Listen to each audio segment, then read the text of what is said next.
Balikan po natin ang issue tungkol sa umano'y mga militanteng nagtangkang pumasok sa Sabah.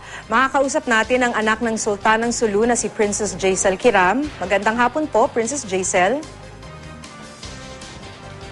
Ma'am, naririnig niyo po ba ako? Susubukan po uli nating balikan si Princess Jaisal Kiram. Sinalakay ng mga otoridad ang mga umunoy drug den sa Cagayan de Oro City.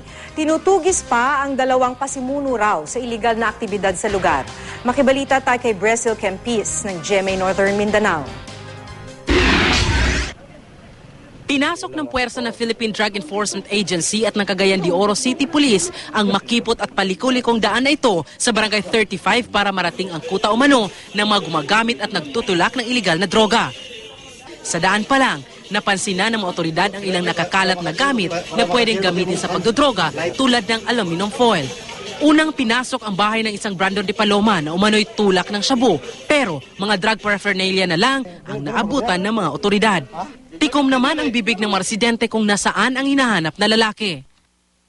Wala mo kayo nakita kay kuan man katrabaho mo ko sa mamanday mo ko.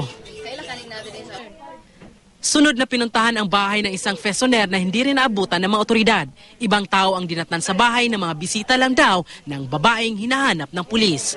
Ang ilan naman, nangungupahan lang daw ng kwarto sa naturang bahay. Pero hindi ito umubra sa mga pulis. Dinampot pa rin sila at isa sa ilalim sa investigasyon. Ayon sa kapitan ng naturang barangay, alam niyang may nangyayaring bentahan at paggamit ng iligal na droga sa kanyang nasasakupan, pero matagal na raw niya itong ipinagbabawal. Nai-report na ako nga maulagi na nga nagpasaka din na.